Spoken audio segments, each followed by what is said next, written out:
They just were able to push with or without it once they got enough picks and they were able to move on for that Phoenix push. We're ready to move on into the picks and bans for game number 2.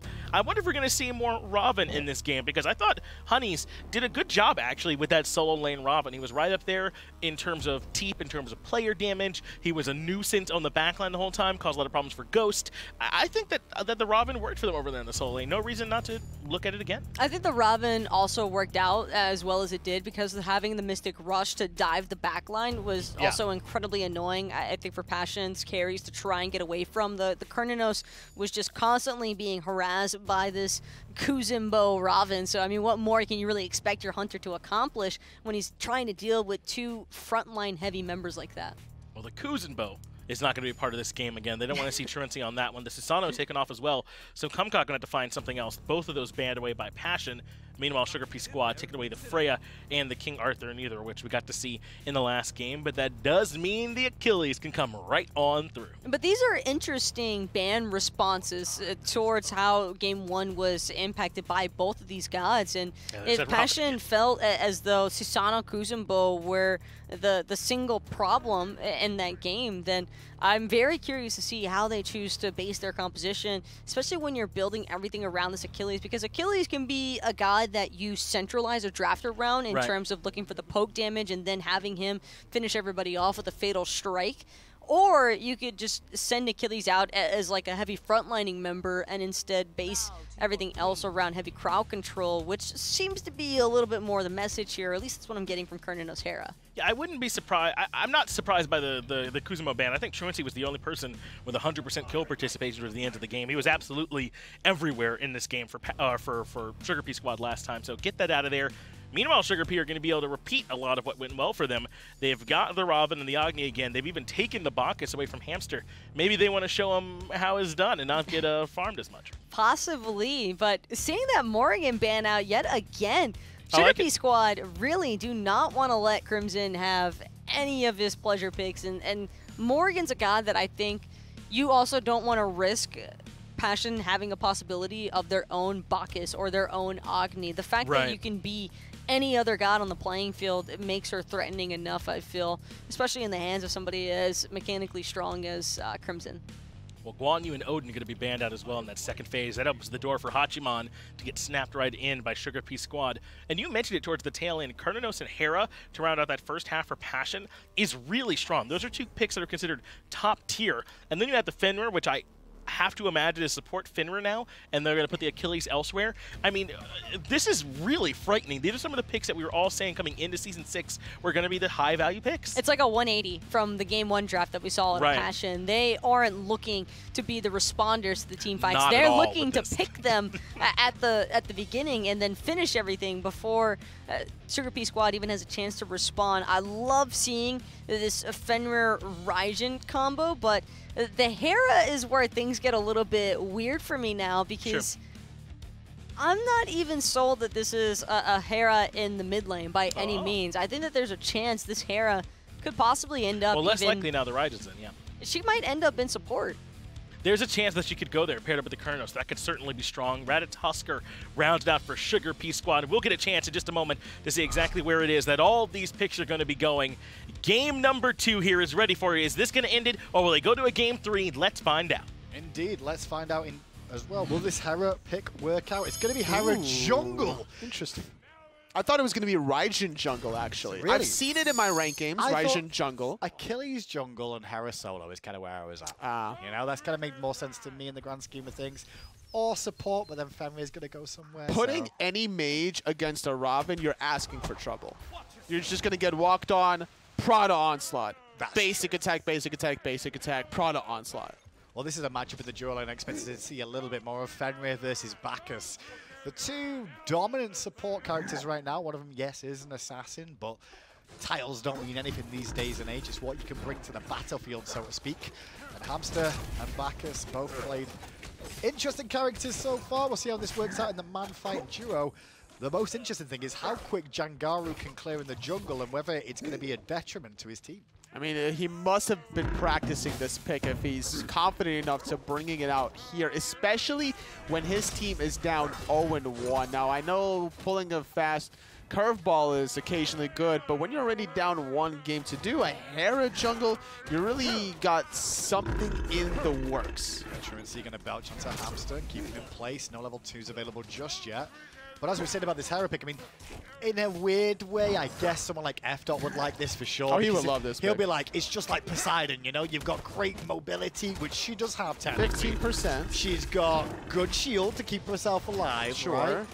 She's got an August bomb, which is the same as a Kraken that moves. Sure. I mean, it's not doom and gloom, and some control with the polymorph, right? That's true, yeah. Like, she does a lot of damage, especially with Assassin's Blessing to clear the camps. It's not like she's going to get outpaced anytime soon by the Ratatoskr. And her ganks are not too shabby when you could drop Argus around the corner, so you got to keep that in mind if you're in the side lane. Even if you're on Honeys playing the Ravana before level 5, if you get ganked by the level 5 Hera, you're just dead to rights. Definitely feels like a bit of an adjustment from Passion, though, because they've got like the Fenrir and the Achilles for physical. Maybe that was one of the reasons they looked for a magical in the jungle to help them out. But then there's always like Hobwa jungle, Alquang jungle, like even you mentioned Poseidon jungle is a thing. I personally like Raijin jungle, it does a lot of damage, but Hera jungle is interesting. I like it because having the 6th man on your team with Argus is never bad. Shouldn't it be a thing, though, where you looking to aggress into this jungle straight away before she can get the first couple of levels online? That maybe? could be a strategy that Pea Squad missed out on. Do a level 1 grouping, look for like maybe a horrific emblem start, force the early purification beads, and then try to get something happening in the 2v2 in mid. Well, Passion did slip down in game 1. Pea Squad got the advantage here so far in this best of 3. But the way the last game started, it was around 15 to 20 minutes before we saw any real action. And that could play into Passion's point of view to help out this Hera get those levels online. Both teams were a little bit slow about what they wanted to do, and they think that they wanted to just feel each other out. But I think after that first game, there's going to be no slow-paced action, 2 aggressive supports. Bacchus versus the Fenrir. It's a heavyweight matchup there, as they're just going to be trading blows. Definitely is, but I'm more interested in what Kumquat can do in the jungle this game. He's got an advantage of global presence, so to speak, or at least semi-global presence with that ultimate from Ratatoskr, and he might be able to cause some problems in the duo lane, especially if Hera's like late on the rotation. Problems for Delnyy, unfortunately, right now. Honeys is not going to be able to get executed anytime soon with Mr. Crush with the overhead kick. Problems for Bobby, taking a decent amount of poke out of Hamster's Unchained. Now getting half cooldown. He's looking for it in round 2. Hamster's been pretty respectful so far until this wave where he's got the aggression going for himself. He was kind of like just unchaining onto the minion wave more often than not. But here's the rat. The call has been made and landing right on down Ratatoskr, taking advantage of the stun. Belly flop.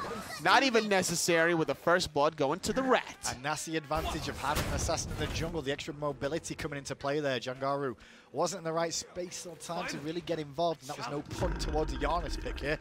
It's just the state of the game. I love that play unraveling because it was so telegraphed what Hamster wanted to do. He found the original stun right on top of Bobby, gets a couple of basic attacks to restack his runes to get the stun again, looks for the Unchained again because it's a 7.5-second cooldown now after hitting the first one, uses the Brutalize after the dash, but then why does he cancel it after 2 or 4? Because the communication was called that rat's in the air, so he was just read like a book.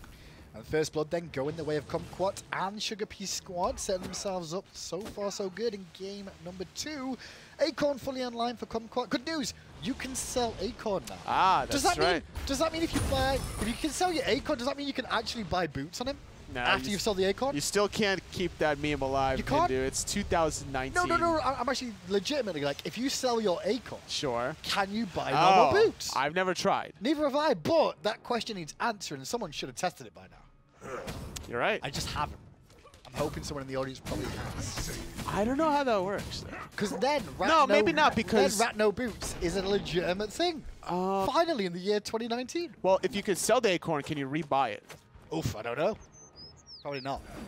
But there's the undo, right? There is undo. So I would assume that you could still rebuy the Acorn. Therefore, if you could rebuy the Acorn, you wouldn't be allowed to buy the boots, because then you could technically still buy the Acorn and buy the boots, and you could probably abuse that strategy at level 1 by selling the Acorn, rebuying it again, and then buying boots. There you go, and all the while totally saying that, you've missed no action other than Achilles and Ravana punching each other as hard as they can, but Kumquat could change this around. Uh-oh. Has Blink available for himself, and Delny's getting very low. He's going to ult away as now Kumquat comes in, but he misjudged the angle. Misjudged it terribly. He did not expect Delnyy to change his position with the ult. Oh. I'm not sure if he saw Kumquat in time or what, but Kumquat just... Mind games on mind games in the solo lane as Argus is going to get dropped on down there, taking a lot of damage, already taken out of the equation. And there could be some more action in response if Pea Squad wants it, knowing that 2 members are rotating on the left side of the map for Bobby. Man, Delny's feeling himself there. He's like, yeah, what a muppet. Try and gank me underneath my tower. Mess with Achilles, bro. What you to be fair, it was just a comedy of errors more than anything else. Is this purple now being looked at on the left-hand side from Pea Squad? Hamster didn't find it. Instead, he gets beaten up for his Hold on, we need to rewind here, Hindu, man. What is a Muppet? A Muppet? Yes. You've never seen the Muppets? I have seen the Muppets, but I'm assuming that what you meant is something different than the actual television show. Nope. Oh. So they're just Muppets. Pretty much. What more do you want from me? So I said Delnyy said it. I never said I said it. I am the Arrested Development main character opening the brown paper bag. I don't know what I was expecting. You cannot introduce something and go, the Arrested Development main character. If you do not know what you're talking about, what the name of that main character is, you are not allowed to refer to that. That's illegal. In 51 states. I don't even know if there's 51 states, I'm guessing. But that's illegal. See? Jason Bateman. Into the sky goes Kumquat again on Ratatoskr, looking for a gank. Crimson spots it and dashes away just as Kumquat comes back in. His name is Michael. Yeah, because production just told you. I was waiting for you to say it. You know what I'm talking about? Tyler was in your ear then saying his name was Michael. Michael Scott, right? That's the divine ruler. Michael Scott, right? No, that's the other show that you're thinking of. What other show? Parks and Recreation. Okay, 1-1 approaching 8 minutes in then as the coup does go down here. Only 2 kills we've seen in the game have involved Kumquat in some variation of the 2. He kind of messed up Honey's lane a little bit there because he was doing a good job against Delnyy in that early game until that kill came through. It's kind of evened things up over in the solo lane. See, the problem with this matchup for Achilles is that the Prod Onslaught is just a shorter cooldown than the original stun that you're maxing out from this Achilles. So it's not going to be a favor for Achilles quite yet, especially when Honeys can easily overhead kick, because there's a little bit of a cast time when Achilles is dropping that stun. So Honeys should be winning this matchup convincingly and already having a 1-level lead. In the mid lane, Book of Toth online for Crimson. He's stacking it up nicely for the time being. Foregoing the boots rush a little bit more so than Mr. Teep, who's got his full shoes of focus online again. I'm guessing we're going to see the same sort of build come out from Mr. Teep, you expect? I would expect so. They still have an aggressive front line similar to game number 1.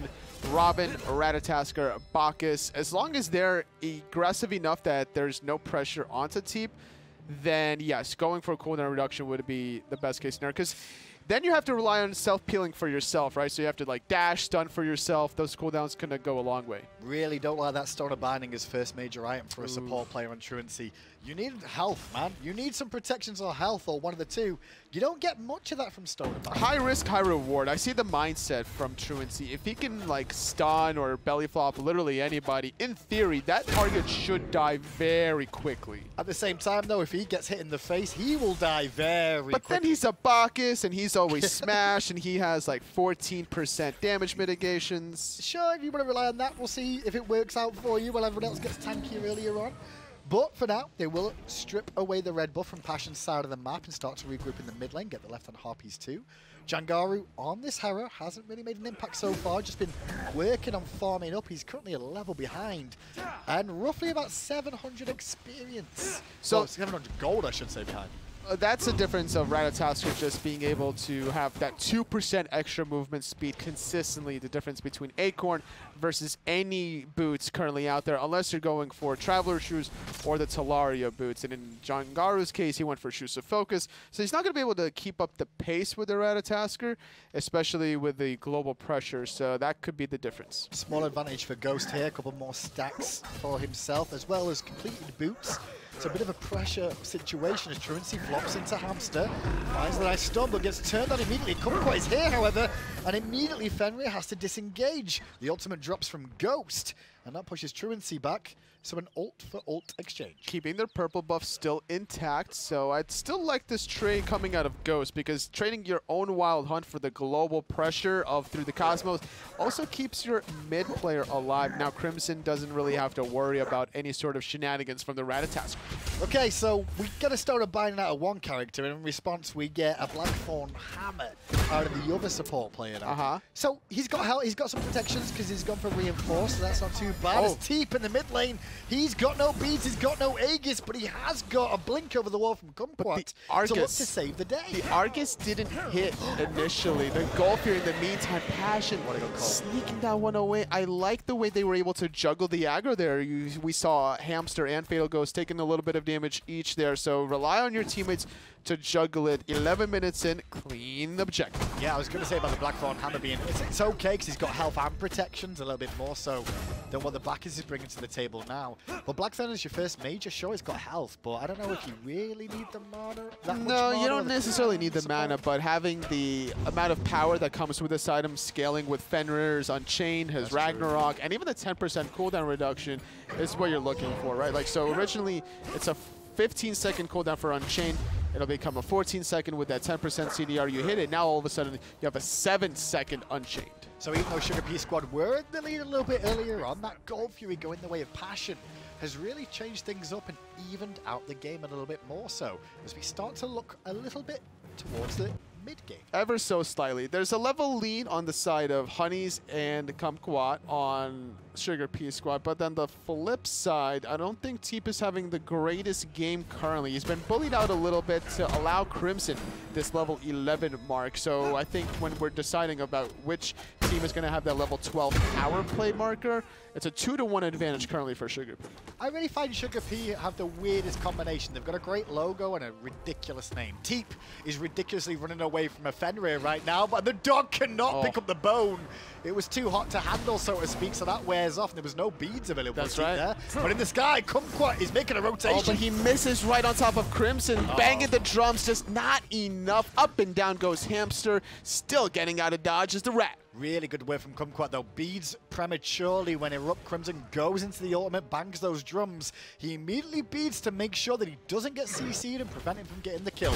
Great play from him, 2-to-1. Pea Squad up. Question is, what do they get off of this? It could be the Pyromancer as we're approaching past the 13-minute marker. Game relatively tight, and take whatever you can get at the end of the day. It's not that much gold to write home about, but it will add up. Yeah, it kind of cancels out what the Gold Fury did a little bit earlier on, so to speak, from what Passion got in that first engagement. But Pea Squad find themselves okay now. Back to base goes Kumquat. He's got Ancile and now Crusher to follow things up as Truancii looking for more magical defense here in his next item. I'm not sure where that's going to go. More than likely, it's going to be Void Shield. Void Shield, yeah, it's got to be the Void Shield, trying to amplify the damage out of Mr. Teep, which already has plenty of penetration with the Spear of the Magus. Why not amplify it by reducing the protections with the Stone of Binding and reducing the protections with the Void Shield? Yeah. Or Void Stone, rather. I'm still not sure that build, though, totally. Like, more magical into more magical. It's risky. It is super risky. High risk, high reward, and it could work in theory if Pea Squad are grouped up in such a way that they can pick off somebody from Passion rotating alone in the jungle, then that target will go down very quickly, especially with Teep almost finishing off that soul gem. Experience-wise, there's still a lead for Kumquat of 2 levels in the jungle so far. Still no sign of Jangaru making an impact at the moment on this Hera. In terms of damage, is about even with his opposition jungler, but he's not really made an impact in terms of kills or, you know, pressure somewhere on the map. Not yet, but it's still a little too early to tell. Argus! Released! Argus! Run! Argus! Chase the Honeys! I don't know if Argus can jump over the wall the same way Honeys did, as he's trying to run for his life. And now Kumquat jumps into the fray to help out. The Intoxicated so much from Truancii and Teep with the bombs landing down. This is a mess of a fight over what exactly? There's no blue buff up. There's a back harpy camp up and a tier 1 maybe on right? It was trying to punish Honeys for proxying between the tier 1 and the tier 2, and that was the only reasoning. With Gold Fury still down, there's nothing to do, so normally you don't want to rotate over to stop a Soul Eater from proxying because you might give up the Gold Fury, but in that case, Gold Fury down, you have plenty of time to still attempt to do it. So I guess the play from Jangaru there was drop Argus, get it on the battlefield, do some damage towards Ravana, and hope for the rotation. Yes, hope that somebody would clean up from your initial damage, but I think everyone else out of Sugar Pea Squad had other intentions. It basically was a 2-for-2 wash at the end of the day. However, Sugar Pea Squad walks away with a tier 1 solo tower. And that's going to cause a couple of problems for them there. The two hunters, though, we keep tuning in with Ghost and Bobby, and they're not scared of boxing it out over in this duo lane. They're more than happy to copy each other's builds as well throughout the process of this set so far, as this is game 2 in a best-of-3, where either side could still win this one. Well, the only difference between these two hunters is probably when Fatal Ghost is going to pick up the Rune Forged Hammer. Probably Chinsai's out of both of them after their Executioner. Fatal Ghost is going to go for the Rune Forged. Bobby probably going to opt for the Oboe, trying to get even more attack speed. And speaking of attack speed, there's also going to be the Talisman of Energy coming out of Hamster. So once those waves are taken out, those sieges become a little bit easier, amplifying movement speed and attack speed out of the allies. Yeah, helps them to rotate just that little bit quicker. They might need to rotate soon because the Primal Fury is under threat from Sugar Pea Squad, and it's going down quick. How quick? That quick. Sugar Pea get it before Fatal Ghost can turn up.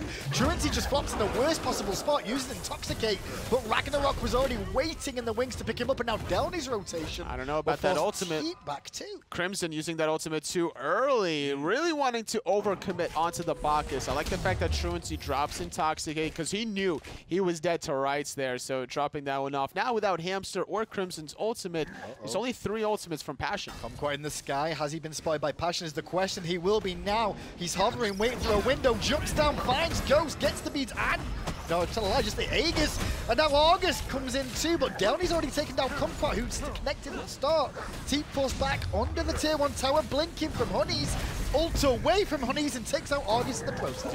2-for-1 deal coming out of the Raven. Unfortunate for Kumquat as he lands on in. Did force out the Aegis out of Fatal Ghost, but he couldn't find the proper angle to dart away into safety, so taking advantage of it was Passion, gets themselves a second kill after killing Truancii, and gets themselves a tier 1 tower in the dueling. It was definitely an interesting situation there. Obviously, Sugar Pea get the Gold Fury, and Passion are upset about that, trying to find an answer back, going for the tier 1 tower.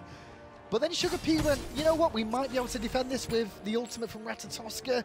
In the end, it just cost Kumquat his life.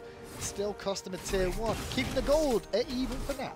And that Hamster's Talisman of Energy came into play there, just more mobility, allowing them to siege that tower almost effortlessly. It was so risky for Sugar Pea Squad to make that initial play. Now, had Honeys blinked in as soon as Kumquat went into that ultimate, that would have been a different story, because then you would have forced out the dash earlier, maybe forced out the Aegis from the blink from the Raven, and then only then can Kumquat really play cleanup crew.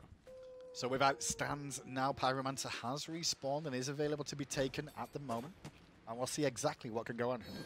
I like the front line out of Sugar Pea Squad, but they need to utilize it a little bit better. There needs to be that rotation coming out of them, or like waves of engagements, right? Honeys goes in first, and then Kumquat goes in second. Truancii can go in third. You got to find that right proper cycle to make the most efficient team fight.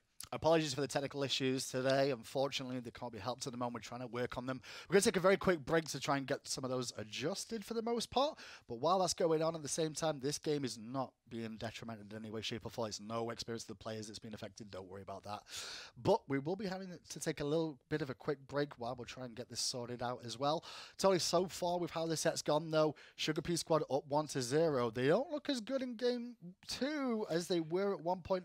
Not quite yet. There's still some hope and still some fight left in them. I think that the Hera jungle is creating a little bit of confusion for them right now.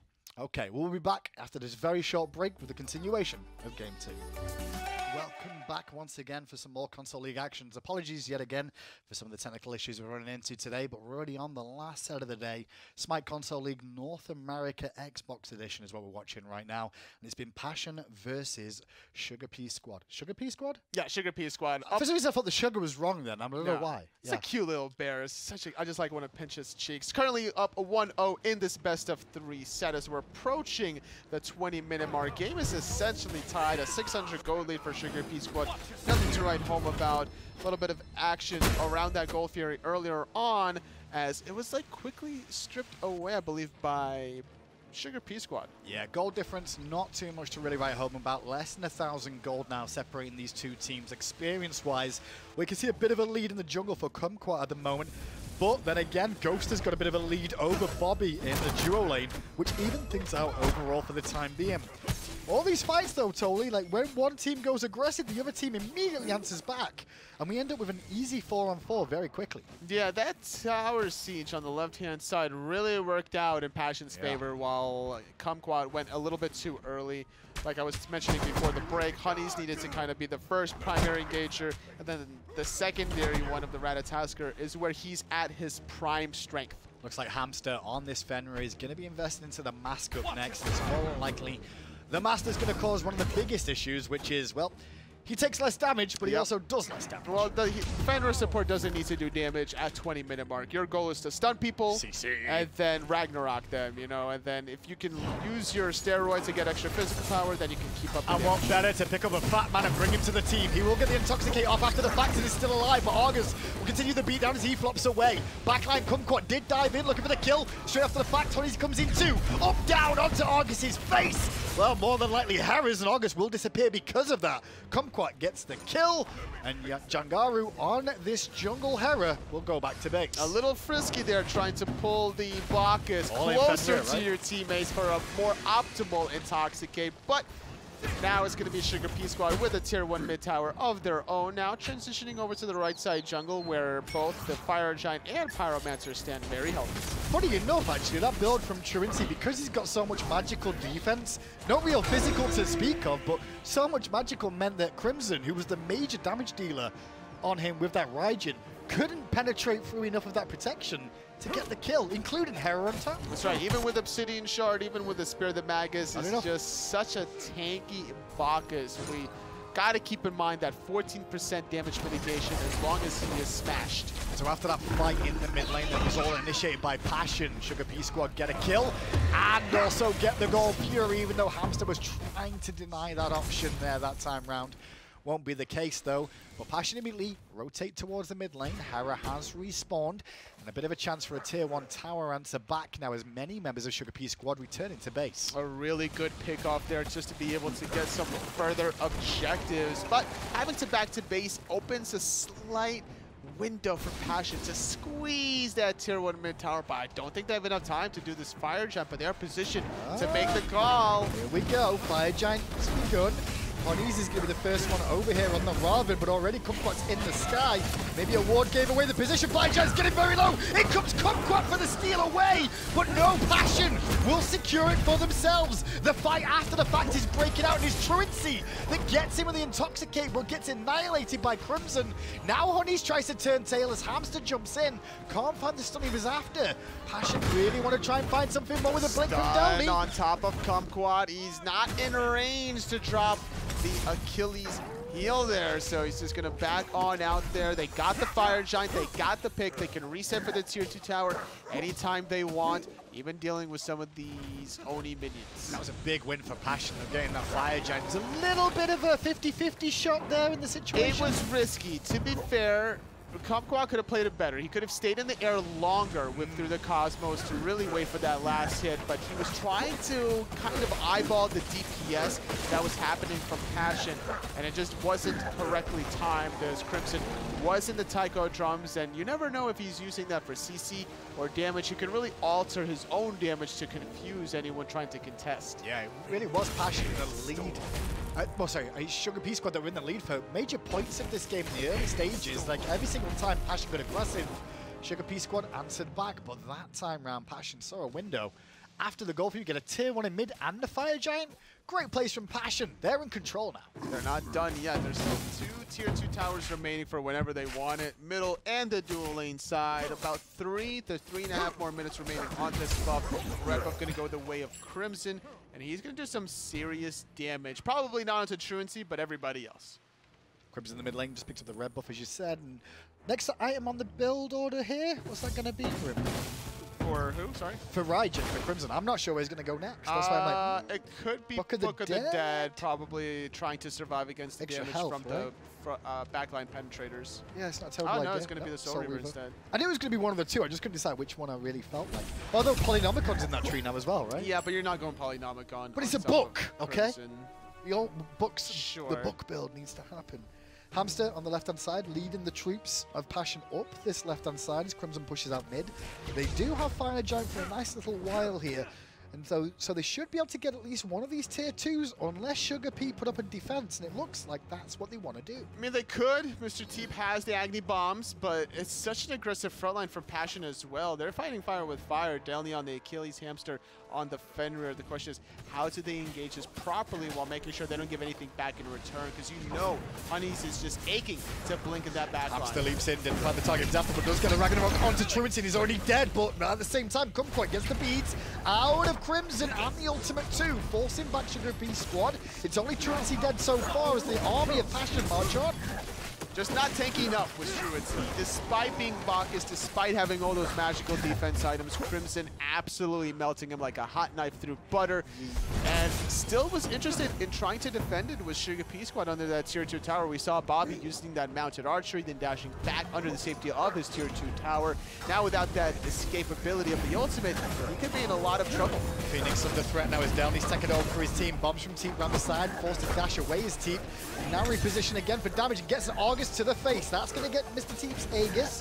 The Phoenix at the same time, though, only at half health, blinking in from Honeys, looking for the play. The up-down's good. Kumquat to the back as well. Will take out Jangaru, but he won't get through Crimson. Hamster picks up Bobby and gets the beads in response, but Hamster's getting low. Phoenix still alive. Truancii reviving, looking for a target to go on. Could go on literally anybody as Teep is just getting absolutely beat on by Delnyy in the backline. Truancii more focused on keeping his Phoenix on the left side alive. Meanwhile, Passion just utilizing the sustain coming from the Fire Giant buff before going for round number 2. Yeah, still another 30 seconds before Sugar P get an additional member back, so it will be a 3-on-4 for a while. Need a minion wave here to Passion, unless they're going to have someone tank it up. Both Delnyy and Hamster have been injured in the fight so far, but Delny's blinked him, get Teep speeds and dash away. Stood after the fight, didn't really find a home, but the Drums of War and Ragnarok combine for the second time in this long engagement on the left-hand side. Teep is one hit from death. The Duke's in a circle, buy some time, but not long enough to keep the Phoenix alive. That will fall. Passion get what they came for just as the Fire Giant tails off. So the thing that I'm seeing that from Truancii that he's lacking is serious health in his build. He has plenty of magical protections, almost too much magical protection, honestly, but where is the health? It's just almost non-existent. You want more health out of your build. I can kind of understand Truancii with the, the build so far, but that next item being the Onis, it's not worth it. I don't think it's worth going that much magical to it. It definitely is problematic. I like the Onis because you are getting pulled with the Ragnarok, so there's always going to be instances of at least 3 enemies around you, but going Genji's there, you're just going to need more health than that 150 health provides. And it's also the fact that there's 2 Obsidian Shards now. Crimson and Jangaru both have an Obsidian Shard. That's going to cause so many problems anyway. Yeah, so the more magical protection you have, the better amount of penetration their build's going to have. So, like I mentioned before, this is where health is going to matter more than magical protections. Well, Pyromancer, Fire Giant have respawned now. Passion with that Phoenix on the left-hand side means they've opened up a bit of pressure there, but they'll have to wait for some of those fire minions to creep down that lane to apply the pressure for them. All the while themselves, they're going to pressure the mid lane for a little while. They don't have Fire Giant anymore, but it looks like they're still confident in taking this fight. 7,000 goal lead for Passion.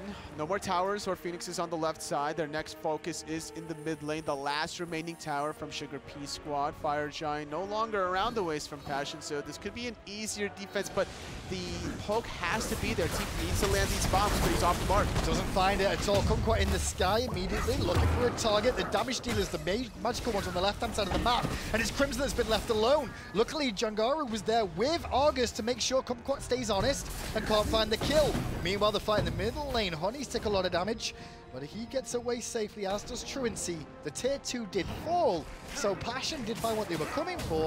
It didn't cost them a whole lot. Because Kumquat was able to really zone away Crimson and Jangaru, Truancii, while he was pulled in from the Ragnarok, was still able to survive. It was a great little diversion tactic, but still getting the better end of it is Passion, as they were able to get the Pyromancer, now working their way on the Fire Giant. Oh, but they will find a route onto Honeys, or a stun after the fight, I should say. Round the corner comes Bobby, but he's going to be very careful against 3 damage dealers. Hamster's got a bit too aggressive and has to leap away to safety. Argus on cooldown for a moment or two. I won't say that too often, but it does happen now and again. I like how Bobby just kind of showed up there. He's like, he walks through the bar like that Simpsons meme. He walks through the bar, puts down his hat on the thing, and then takes it back up and walks immediately afterwards. Like, nope, nothing to do here, nothing to see. One problem I can see Passion's having, though, is the engagement that you saw with Kumquat, where the left-hand side, Crimson and Jangaru both get isolated together. Yes. It's because they're both playing mages that got the similar sort of positioning. Sure. And you want to be in the same position, but you can't be next to each other like that. You can and you can't, because there's a lot of AoE abilities that could exploit you. The problem was they retreated on the left side of the jungle, whereas everyone else from their teammates was in the mid lane. So if they retreated in the mid lane as well, then their positioning wouldn't have been that poor to begin with, but it became exploitable once there was a 2-3 split between the jungle and mid. Well, left-hand side, Delny's going to split push some of these fire minions in towards that Phoenix. The Phoenix on the left-hand side for Pea Squad is going to respawn momentarily, but there's going to be another fire minion wave or 2 to deal with. And that's why Kumquat's over here, making sure Delnyy doesn't get to push it all the way in, completely uncontested. The rest of Passion, though, doing the right thing and trying to position around the fire giant, looking for a pick. They're just hoping that somebody comes around this corner. Jangaru looking for the polymorph around the corner. Not going to find it quite yet. Delny's fighting 2, though, and Delny's going to be a little bit careful of this because he could fall down to the pair of them. He will ultimate defensively. Meanwhile, though, Jangaru's already picked up Bobby, and there's an ultimate defensively used by Honeys, but he only walks into Jangaru, as well as Hamster continuing the chase. His jukes are good to get him away, and now reinforcements are here. Teep dropping the bomb, delaying it. A good blink out of Honeys, escaping into safety. Kumquat going through the Cosmos. He'll be fine and dandy as well, but that left side Phoenix won't stand for much longer. Yeah, a different story. Mr. Teep will bring down some of the minions relatively quickly, but it's still giving Delnyy enough time to try and whittle this down, and he will do so. The rest of Passion, though, in the mid lane, banging on that middle Phoenix and get it down too. Team Phoenix is down. Fire Giant still stands. Passion have a 10k gold lead at this moment in time. This is a great spot for them to be, knowing that they are down 0-1 in this best of 3 set. Console League Season 6, week number 2. They're really trying to get into the thick of things. Some of the builds, so we've got to keep an eye on those as those continue. Truancii has now gone for next on the list, is basically something to try and prevent him from being picked up by Ragnarok consistently. Sure. But it's more magical defense. Yeah, but it has health. That's the important thing. There's a lot of health under that Mad Guy's cloak, which is going to keep him a little bit topped off. There's also some physical protections inside there, not as much as you would like. Cheeky, huh? But if you look at the players on Passion, or the guys rather, like Fenrir and Achilles, they're not dealing that much damage to you. Like, the only people that are dealing damage to you is like Cernunnos and Raijin. Also a little bit of Jangaru on the Hera that hasn't been able to really successfully connect on most of her Hera Argus drops. I was going to say that about Jangaru here. Do you reckon this Hera has been worthwhile? Like, they're winning the game, sure. But do you feel this Hera has done enough in the jungle to warrant the pick? I don't think so. Maybe it'll be better during the Phoenix Siege just because of how much space that the Argus controls. But thus far, there's been like no real good notable ganks that I've noticed. Yeah. No push power that allowed them to get objectives. Like, this has been a team collective effort. You could have maybe put any other magical jungler, and I don't think the results of this game would have changed. Well, right-hand side, then the push will begin from Passion. They have the Fire Giant, the enhanced Fire Giant too around their waist. Delnyy, however, is still on the left-hand side of the map, split pushing, making sure these fire minions get there. Now he begins the rotation towards mid and then finally the right-hand side. But he may just stop in mid lane to clear a wave or 2 and make sure these minions push up there as well. Slow and steady is the pace for Passion as they're just anxiously awaiting those fire minions, knocking on the Titan door, opening the window for this right side Phoenix. It's going to be very difficult for Pea Squad to hold this Phoenix when they have to kind of force Kumquat to hold that left side of the map. Not really many options from Passion here. It's Delnyy going in, or it's Hamster going in, or they use Argus. They're the real three, and there it is. It's Hamster going to go in first and immediately get Truancii and bring him back to the team one more time. He gets the Intoxicate off in time, but he won't get away from Argus that drops out of space. Delnyy on the backside keeping Teep busy. Delnyy will escape back to his team, but in goes Honey's looking to make sure that's a 1-for-1 at least. But now Honey's gets invested on, and the follow-up fight after the fact is going anyone's way. It's a 2, make that a 3-for-1. Passion is actually losing the exchange as Crimson gets himself a double kill, trying to make it happen in a 1v3. Honey's now in a little 1v1, using that overhead kick. A great Mantle of Discord on the mid. Raijin, by the way, allows him to win the exchange. And in the end, it becomes a 3-for-4 engage, but Passion do come out on top, I guess, with the fact they got the Phoenix, but they can't end the game, which means Sugar Pea Squad do survive for now. But they've got 3 Phoenixes down for a considerable amount of time, where they're just going to have to sit back on defense. No Fire Giant to go for. Though even, it would have been nice if the Oni was up at this point in time, you know, just to try and like put some pressure back on these fire minions. But it's a regular goal if you're at 35 minutes. Never a good look when you're on the losing end of things. And the way I could tell that the Hera is not really working out too much for Jangaru is the Shaman's ring stacks. Before that fight, I think he was around 11 stacks or so. So only getting 17 stacks. Normally mid-mages at 35 minutes. That'll be fully stacked off of that one team fight, and you would want to die to make sure that it would fully evolve at such a case, but not in this game. So I think that Jangaru needs to rethink about how this Hera is going to work out. Nice early look yet again at some of the late game builds we'll start to see coming out. This game continues the way it's been going so far. Passion have done a good job of controlling the game, but just can't seem to close it out at the moment. Costing a couple more lives, but these builds, it means we'll see the boots get sold for some extra items. Oh yeah, that's definitely going to happen. Now, I'm not trying to knock the pickup of the Shaman's Ring, because I think that item is criminally under-purchased in its own right. I just wanted to point out that the Hera just didn't deal enough damage to really warrant the pickup of it quite yet. No, not so far. Although he's got the Ratatoskr online for himself now, so if targets are below that 50% threshold, it'll do a little bit more here, Toby. The Argus is going to be having a field day with whoever he wants to. He was able to last at Truancii yet again after the Ragnarok pickup, and that's been a consistent strategy from Hamster to just isolate the Bacchus. So there's 2 Phoenixes back up now, both at half health, both waiting for minions to come on through. Passion have turned their attention to this left-hand one together as Hamster picks up Honeys and brings him to the team.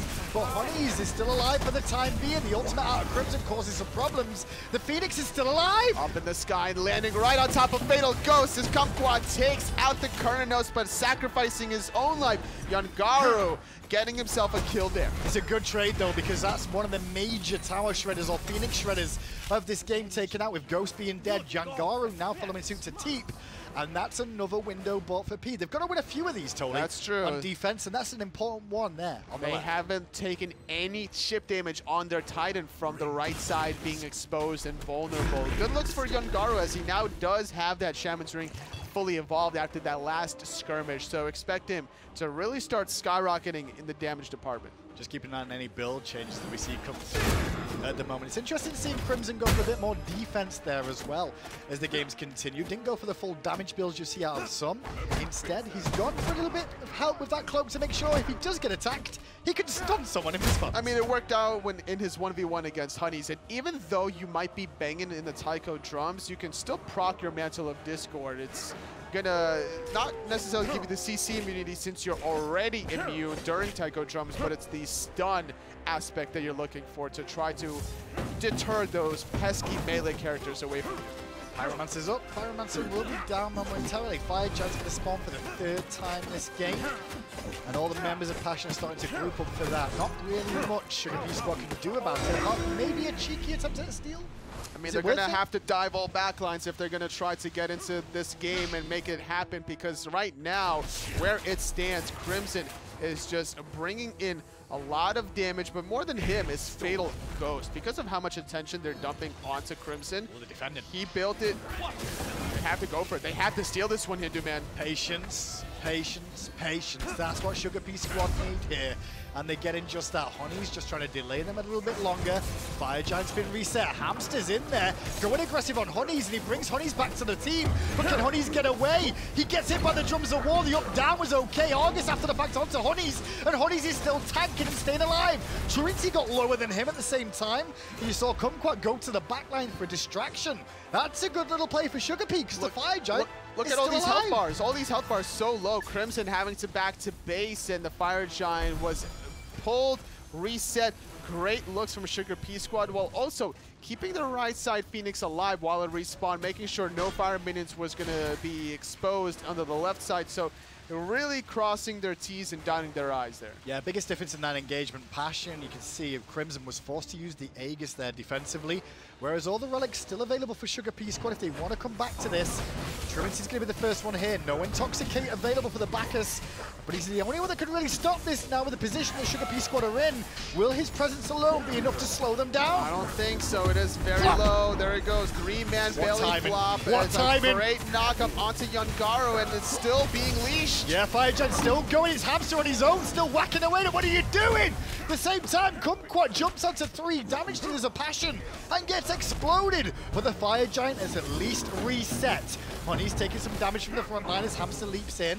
But immediately, Sugar Pea Squad fall back happy with the result. You know what it was, Hindu man? They thought that Bacchus had Intoxicate. They didn't call the bluff. And if they stayed on the Fire Giant without Intoxicate, would have been guaranteed. But Passion did the right thing where they were playing around Truancii as if he did have Intoxicate. Hamster walks into the ring of fire, and it burns, burns, burns. So does Mr. Teep as he hits onto Crimson there for almost 2/3 of his health, I'd say. And that will force a quick trip back to base out of Passion. These Fire Giants. I had a feeling totally these enhanced ones were going to cause some problems. Shouts to Truancii though.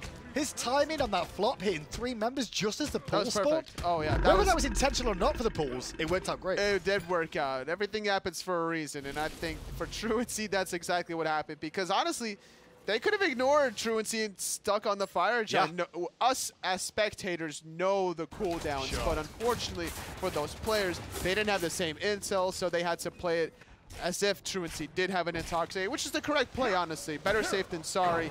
And if you lose your Fire Giant buff to an Intoxicate, you are going to have some bad feelings after that game.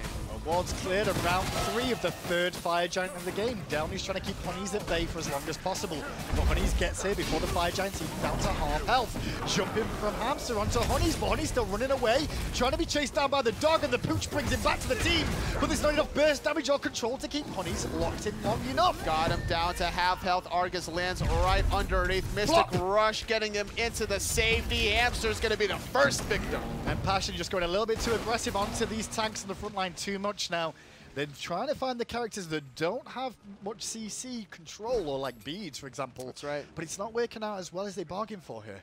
It is very tanky, pulling in Honeys there, like trying to go for this level 20 Robin, but this time it's Sugar Pea Squad trying their luck on the Fire Giant, less than half health. Look at Delnyy on the backhand side. Fire Giant at 25%. Delny's trying to slow them down. Mr. Teep's at half health, dropping the bombs down. Sugar Pea Squad get the Fire Giant. Truancii's 1 hit from death, and just slips the net in time. Delnyy may give chase though, has break available, finds the stun, gets a meditate off, the shield can't be blocked, they didn't cover the angle.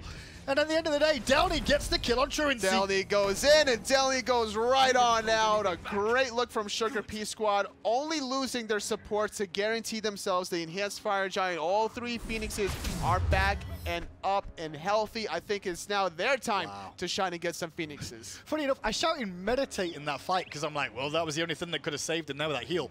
It was actually a soul gem proc from Mr. Teep that gave him the heal, funny enough, because there's no meditate on the squad. That's right.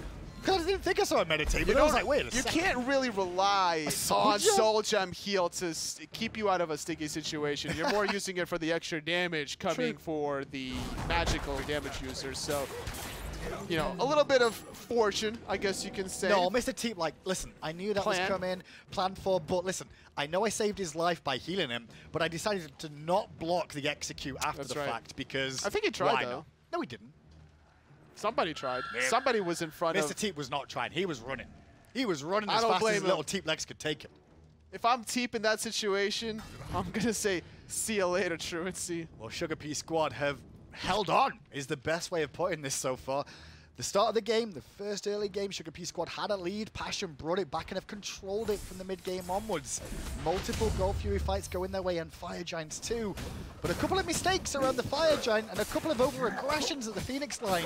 Yeah, they get all 3 Phoenixes, but it's not closed the game out. And now Pea Squad have the Fire Giant for a little while, and that's going to kind of delay things, as Passion still have a bit of control in this game. They do, but at the same time, this enhanced Fire Giant should open the door for Pea Squad to get the Phoenixes. That mid tower is not standing for much longer. Tier 2 on the left side could also be looked at if they really want to. All it takes is one pick, but it's up to Passion about how they want to play it. So far, they've been very consistent and readable, I would say, from how they engage. Obviously, it's Hamster going in. He's either looking for Truancii or Honey's, players that don't have purification bead relics. They do have options to get out. Like if you see the Fenrir jumping, you can Mystic Rush away, you can overhead kick away, or you can belly flop away, but that's not always the prime target, because sometimes you want to get pulled in with the Ragnarok so you could be engaging as well. Yeah, I completely agree. Sometimes it will help out, and Truancii could have gone for a tankier build. He's gone for Soul Reaver after selling his boots now. A bit surprised by that, to be honest.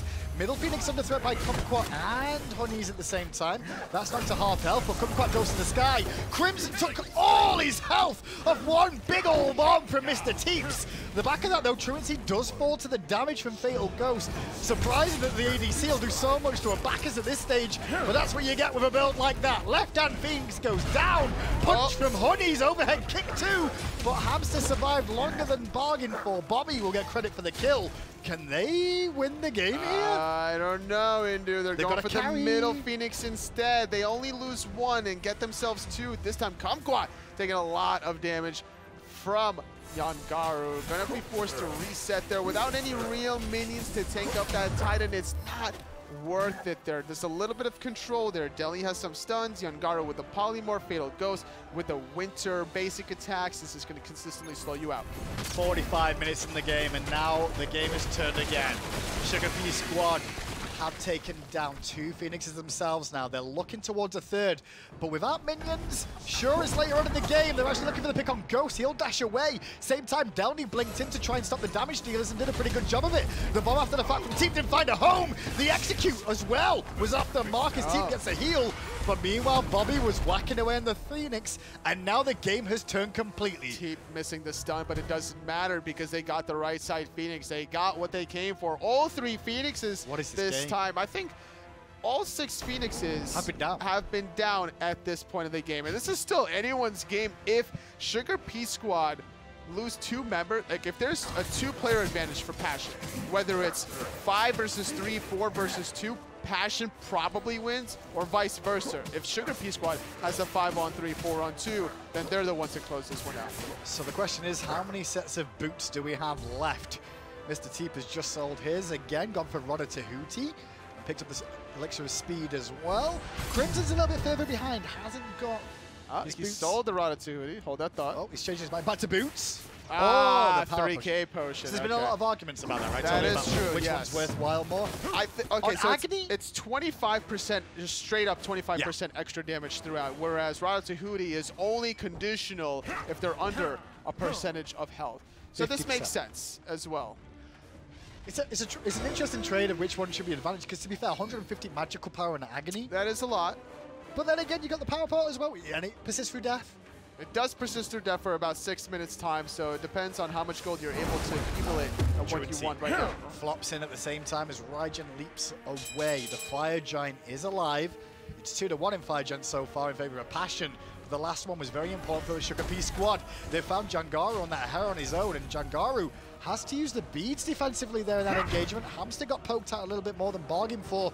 Argus is off adventuring to check out what's going on with the Pea Squad, and he found out they're all around the Fire Giant. Trading out one ultimate just to escape. Not a bad look, especially when you're buying time. This is Pea Squad buying time for that left side to get constantly pushed out and put Passion into this awkward limbo mode. We're like, all right, do we defend left lane? Do we defend Fire Giant? You can see on your screen, Jangaru making that rotation to defend. And Jangaru is defending, which means this will be a 4-on-5. Fire Giant started up as soon as Pea Squad see that, and it's already down to 50% health. Hamster's in here, as is Delnyy, trying to frontline for them and slow them down. And they've done just that. Fire Giant is reset again as Hamster takes a lot more than bargained for. He's trying to disengage, as is the rest of Passion. They bought the window to allow Jangaru to clear the wave, and now he's trying to clear up mid lane as this fight is still going on. Delnyy gonna get stunned. Combat dodging away. The belly flop right on top of Delnyy. The Thunder crashing into safety. Crimson leaving the Soul Eater high edge right. Great blink from Honeys, intercepting that fatal strike. The route after the fact onto Delnyy was good from Honeys, but no follow-up from Sugar Pea Squad whatsoever. A little bit discombobulated there. The left-hand Phoenix is respawning. The middle Phoenix is respawning. And Sugar Pea Squad are back at the Fire Giant. There's 3 fire waves on the left side that needs to be dealt with, and I don't know if they can handle all 3. And they're definitely going to get these first 2 while they give up the Fire Giant, but if they don't stop that important third one, then honestly Sugar Pea Squad could just focus on the middle and the right side of the map, but they're going to back first. I think they're going to spend all their gold in hand. This has been a game to either forget or remember from these 2 teams' point of view. Depends who wins and who loses, right, Tony? Pretty much. Because most of the time you've been a pro, right? So it's normally like, huh, do you remember that game we almost threw? And you laugh about it because you won. But if you're a team that lost, you never want to mention this game ever again. That is true. It's going to be worse mentally heading into the next game. Like, if Sugar Pea Squad were to lose this game, they would feel really bad going into game 3. After all the work they put into defending their 3 Phoenixes being down, getting themselves back into this spot, I completely agree with you. A mistake here would be terrible. On the flip side, if Passion were to lose this game, they would feel worse going into week 3. Well, it looks like Bobby may feel real bad now as he gets brutalized all the way to the back line. That cost Mr. Teep a lot of bombs, as well as Bobby, his beads, and his ultimate defensively. This could slow down the assault from the Sugar Peas. Crimson's not even there. He's all the way on the right side of the map. There needs to be a better commitment coming out of Sugar Pea Squad, and they will commit onto that middle Phoenix. Great polymorph right on top of Kumquat, forcing the defensive ultimate. Honeys forced to escape right away. Where is Kumquat going? He will escape into safety. Middle Phoenix successfully demolished. They're going to utilize some of their Fire Giant buff to sustain themselves back up, and they're going to look for, apparently, the right side Phoenix, unless they're setting up an ambush. Lop in from Truancii, immediately disengages for now. Left-hand Phoenix has minions coming down once more momentarily, but it will be a while, actually. Plenty of wards down there. Instead, Sugar Pea is going to switch to the right-hand side or bait near the mid lane. Going for it on the right side. There's maybe could go for a 4-1 split if they know Kumquat's ultimate's coming back off of cooldown momentarily. That Phoenix is not going to last for long, especially with enhanced Fire Giant buff, eliminating backdoor protections. Delnyy doing a very good job on the front line of trying to tank up as long as possible. I will say Delny's game today, this game specifically on the Achilles, it's been good. 5-2 and 7 doesn't really scream at how well he's been trying to defend this team, but at the moment it's Sugar Pea Squad with the advantage. Hand on, cancel that, you rock! Bobby has no beads, Bobby has no life. Work from Hamster comes to play. Delnyy gets a kill on Truancii. Mr. Teep's 1 hit from death, and Delny's looking for a double. Aegis bought him a moment, but not long enough. The execute will miss onto Honeys as he up downs. But there's a big play. That could actually be the game. That should be game here, Hinduman. It's only Kumquat left alive. It's him, a little lonely squirrel against the world. Passion going to be looking to barrel down that mid lane where the fire minions are trickling in to close out this game and head into game number 3. That was really surprising, that fight, because overall what it was Bobby burnt the beads on the left-hand Phoenix earlier on, and the beads were still down where Hamster goes aggressive, catches him with the Ragnarok. Is this a play for the win?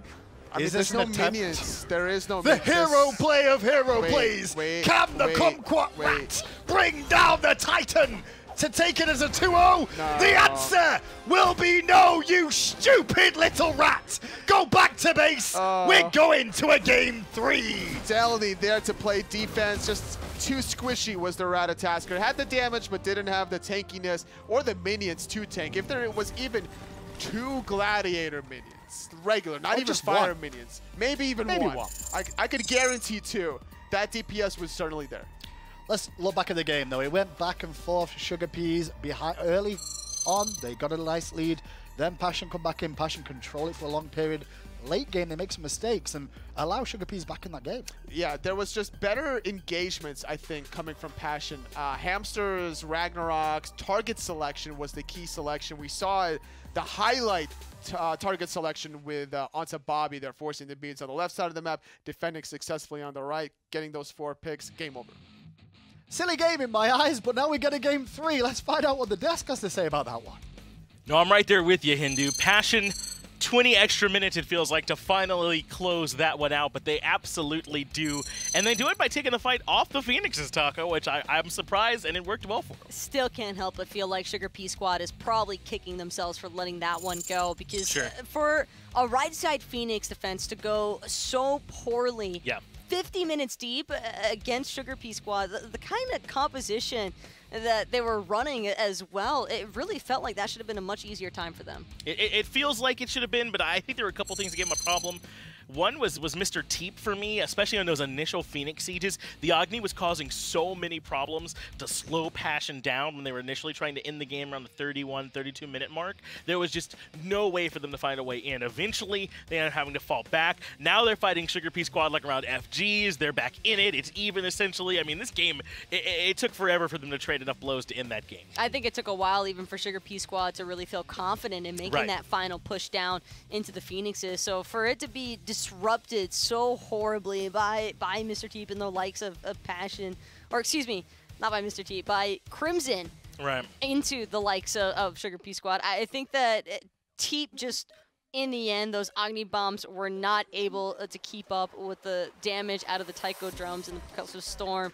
As you can tell, Fatal Ghost also putting in a lot of work on that Cernunnos. A very strong build coming out on a very strong god right now in the hands of a competent, very competent player, and that's what you end up seeing, right, is a Cernunnos have this kind of game. And I remember we were watching that Phoenix Siege, and we're like, man, who's more likely to pop off right now, Crimson or Ghost? I mean, either one of those carries could have done it at any point. I think that's part of what was giving Sugar Pea Squad so much trouble, right, is they had too many different carries to try and take care of, too many ones to try and slow down in that push. I think if Sugar Pea Squad had looked to stay aggressive after they had initially sieged the Phoenixes, and then we might have been able to see this game close out before that 40-minute mark even hit. But I can completely understand the reasoning behind them wanting to play things a little bit more safely, maybe feeling as though the Enhanced Fire Giant would be a little bit more reassuring for game-ending confirmation, but at the end of the day, I mean, it's Crimson who's helping stretch this one to a Game 3 alongside a Fatal Ghost. Yeah, when you get a big burst of damage like that, when you're able to have fights like this around the FG, then that's the way that you close out those 50-minute sets. And to be honest, this is not a composition, Taco, that I thought would be able to win a game that went this long in, at the 54-minute mark, where you have a Hera in the jungle, right? When you have an Achilles as your best front, or Fenrir, you know, as your best frontliner this late in the game. Those are gods who kind of benefit from being able to cheat into tankiness early on in the game, and that fades away as it goes later. They were able to close this out despite all that. Killer be killed mentality. Sometimes I can't disagree.